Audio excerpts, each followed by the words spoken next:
May t-shirt kayong hindi nyo ginagamit. Patatakan nyo lang. Marcos resign para pag naglalakad kayo, nakikita ng mga tao ang inyong damdamin. Marcos resign! Marcos resign! Marcos resign! Marcos resign! Sa inyong mga motorsiklo, maglagay lang kayo ng sticker. Sige, ako, magpapagawa ko. Kung sa abot ng aking makakaya, ibibigay ko sa inyo. Salamat, sir. Ilagay ninyo sa mga motorsiklo, sasakyan, jeep, kung ano sasakyan nyo, lagay nyo Marcos resign! Marcos resign! Marcos resign! Marcos resign! Sa ganung paraan po, kahit wala tayo rito, ay naipahayag natin ang ating saloobin na siya ay dapat magbitiw na. Wala na pong tiwala sa kanya ang taong bayan. Niloloko lang niya tayo, mga kasama. So, gawin po sana natin yan sa mga bahay natin, t-shirt, sasakyan, kung ano man, mga cup, kanya-kanya nang gawa tayo. Pero tutulong din po kami. Ilagay po natin para araw-araw 24/7 malaman na Malacanang ang ating saloobin. At ano ang ating saloobin, mga kasama? Marcos resign! Marcos resign! Marcos resign! Marcos resign! Yun lamang po. Huwag po tayo magsasawa. Sabi nga nila, Rome was not built in a day. Ang ating panawagan sa pagbabago, hindi lamang ngayon, hindi lamang bukas. Matagal na labanan po ito, patagalan ito. Ipakita natin sa mga abusadong ito na ang taong bayan ay hindi nagsasawa. Mas titigil tayo, mas titibay tayo, mas ma-outlast natin sila. Ang inaasahan na mga yan, maghihiyaw tayo dito, mapapagod tayo, titigil na tayo. Ipakita natin na hindi po ningas kogon ang mga mandirigma para sa katarungan at kalayaan. Ipakita natin matibay tayo, tuloy-tuloy, walang iwanan, walang sawaan. Okay, may dumating na po ang idolo rin natin, kaya magtatapos na po tayo. Pero tuloy-tuloy po ang aking panawagan sa inyo. Again, sa mga bahay ninyo, sa mga sasakyan ninyo, t-shirt, cup, motorsiklo, kahit sa mga cellphone, pwede nyo ilagay. Anong ilalagay natin? Marcos resign! Marcos resign! Marcos resign! Marcos resign! Okay, bago ko magtapos, isa bang?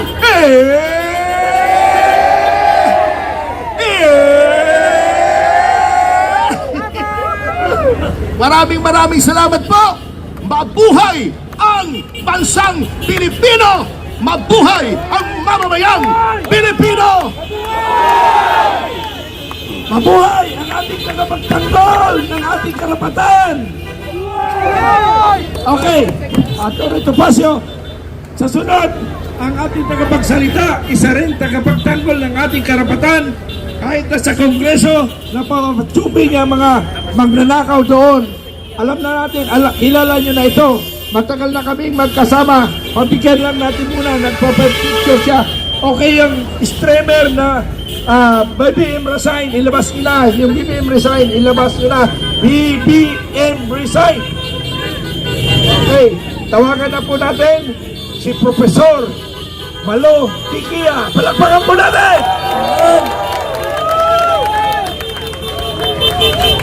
Magandang umaga ho sa inyong lahat. Ako ho ay nandito. Nakikisama ako sa mga bigating retired military officers. No? Nananawagan ho ako sa mga kapwa kong Pilipino. Iisa lamang po ang kulay natin, kayo manggi. Pumunta po kayo dito sa Gate 4. Mahalaga pong marinig ang inyong boses. Mahalagang makita kayo. Bakit? Ang pagbibitiw ng isang speaker, hindi ho yun accountability. Yun po ay isang panandaliang solusyon. Dahil ang kailangan nating malaman, sino ang proponent ng insertion? Gaano kalaki ang insertion, saang distrito nilagay, at kung yun ay may proyekto o ghost projects. Lahat po tayo nagbabayad ng ating tax. At yung tax natin ay from the source. Diba? 30% po yun. Gigising tayo, may bagyo, ang ating mga properties, ang ating bahay nasisira. Sino ang nagsusolusyon nun? Hindi ang gobyerno. Tayo ho. Ano ho yung ating itinulong na buwis? Para lamang natin malaman na ninakaw pala.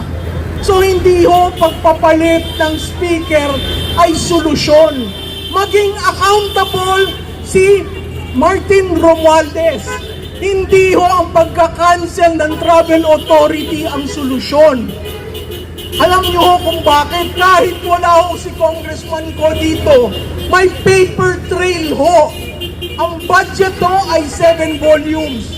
May paper trail ho yan magmula sa NEP, papuntang government GAB, papunta sa GAA. Ngayon, alam po nito ng mga retired officers natin, no? May tinatawag na command responsibility. Tama po, kung sa bahay, may commander. Pag sinabi ni commander, hindi pwedeng bilhin yan. Para sa tuition, susunod tayo. Ang mga anak, hindi pwede ng cellphone. Dapat sa gagamitin sa paaralan. Sumusunod ho tayo. Bakit ho ang commander-in-chief natin hindi sumusunod? Ha? Yung binalik niya ang PhilHealth Fund, ang tanong ko, ay ba't mo kinuha? Di ba kinuha niya? Hindi natin alam kung saan ginamit. Ngayon, may ugong-ugong, ang Supreme Court daw ay magkakaroon na ng desisyon. Binalik. Dahil daw may savings. Saan ho naging savings? Hindi ho ba dapat ang pagbabalik sa treasury? At hindi mo pwedeng galawin ang trust fund. Kasi ang trust fund ay pondo ng miyembro. Natin yung lahat. Pondo natin yan. Pag nagkasakit tayo, kahit napakaliit na pondo, meron tayong madudukot. Eh dahil ginamit, di ba? Ginamit. At sabi ni Secretary Recto, kailangan daw, bakit kayo may savings? Ha? At naibalik. So, ang aking panawagan po, apart from command responsibility, ay tigilan ho ang liquidation by certification. Dapat malaman natin ano ang pondo na nasa congressman at saan nila ginamit. Una po yan. Pangalawa, make public the SALN. Bakit po? Kasi makikita natin sa 3 taon ng 19 Congress, tumaas ang kita ng mga legislators. Saan ang galing? Okay? Ang pangatlo po, magsabi naman kayo kung may conflict of interest kayo. Bakit ho? Di ba sabi, 67 legislators are contractors. Ha? Eh kung contractors kayo, eh di wala na ako nagle-legislate. Lahat proyekto. Ha? Ngayon, ang sinasabi, dapat daw i-extend ang inquiry sa 2016. Isama si Duterte. Sige ho, buksan natin. Magbukas ho tayo ng libro nang makita natin kung sino ang kasukasuka na paggamit ng pondo ng bayan. Ha? Hindi ho natutulog ang taong bayan. Ising ho. Kaya yung nakikita natin mga posters, ang posters so nakalagay issue-based. Ha? Saan kinuha ang pondo, saan ginamit. Ang mahirap ho dyan, yung foreign assisted project, yung counterpart, pag tayo umutang sa ADB, sa Japan, etc. Ang counterpart to, inalis nila. Linagay nila sa unprogrammed fund. Anong ibig sabihin nun? Abay may agreement na ho tayo. Linagay sa unprogrammed fund. From the unprogrammed fund, ginamit para sa infrastructure. Hindi lamang po flood control. Ha? Ang sabi, iilan lang daw yan. Eh di ba ho, sino ho ba nag-announce na may 5,500 flood control fund? Hindi ho ba ang Pangulo? Yung second zona niya, okay. Siya ang nagmalaki na natapos. Ay bakit pagkatapos ng 1 taon, nawala? Ha? At bakit ano pa sa atin? Ang sinasabi, 15 contractors lamang. At tinignan nyo ang suking sa Pangulo, nakapix lamang sa ilang kontratista. Tama po si Manong Chavit. Tingnan nyo ang Ilocos Norte. Ha? Kasi yun ang napakahalaga. Kung titingnan nyo ang bawat lugar, Ilocos Norte, isama nyo na ang Davao City, isama nyo ang Leyte, isama nyo ang Sorsogon. Yun ang patas. Ha? Okay na ho, huwag niyo na akong paliwanag. Sanay naman ho tayo sa... So, ang napakahalaga ho niyan, patas lamang ang laban. Ha? Walang agrabyaduhan. Inagrabyado niya si Juan de la Cruz eh. Ha? Bakit hindi maging patas ang gobyerno? Para makita natin sino ba talaga ang para sa atin, sino ang nagsisinungaling, at sino ang nagnakaw. Ha? At napakahalaga ho ha, yung BIR, ako ho ay may letter of audit, personal. At ang kumpanya ko binigyan din ng letter of audit. Anong ibig sabihin yan? Hinaharas na ho ako. Kasi kritiko ako. Hindi ho ako kritiko ng administrasyon. Mahal ko lamang ang Pilipinas. Mahal ho natin ang Pilipinas. At kaya tayo nagkri-criticize dahil gusto natin maayos ang Pilipinas. Iisa lamang po ang ating bansa. Hindi naman ho ako nag-OFW. Bumalik ho ako dito sa kagustuhan ko makatulong sa bansa ko. Pero, ang nagtitinda ng pomelo sa Davao City may LOA, may letter of audit. Seriously? Ha?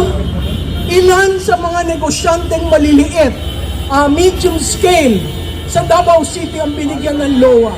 Nakaka-receive rin ho ako ng mga messages sa ilang maliliit na negosyante. May LOA sila.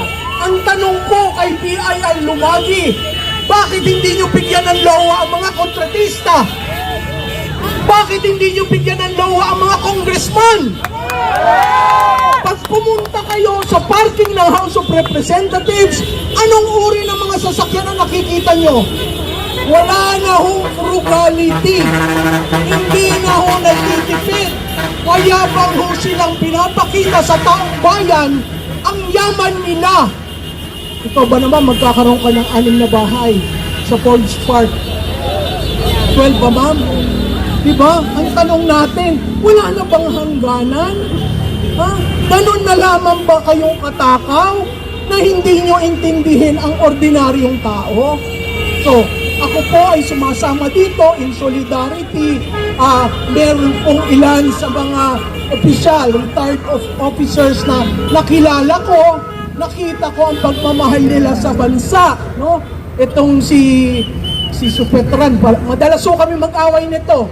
Madalas ho kami mag-question ng mga plano sa buhay-buhay. Pero nung nakita ko siya nagsasalita sa House of Representatives, sumaludo ako. Sabi ko, he is walking his talk. Nung nag-reach out si General Pokis, sabi ko, sa tingin ko, kailangan nang lumabas. Nung si Orlando De Leon, sabi ko, taga Bicol ito. Sabi ko, nagulat ako na andyan. So ako ay nagpapasalamat sa kanila kasi ang lakas ng ating puwersa ay galing sa kanila. Sila ang nagpapatibay na kaya natin kumilos. Si General Paul Sumayo, isa ko rin ang kaibigan, tahimik lang, nagbabatsyag, pero nakita ko siya dito. So, ako ay nagpapasalamat sa kanila, pinoprotektahan nila ang taong bayang sumasali dito. So, doon sa nakikinig at nanonood, pumunta na po kayo dito sa Gate 4. Marami pong general na nasa loob na sumasama sa atin. Pumunta po kayo dito, magpakita kayo. Tama na po ang sa Facebook o sa online. Ang kailangan, nakikita tayo tao-tao. Marami pong salamat sa inyong lahat. Mabuhay ang Pilipino! Mabuhay ang Pilipinas! Maraming salamat po, Ma'am Malo. sa iyo mga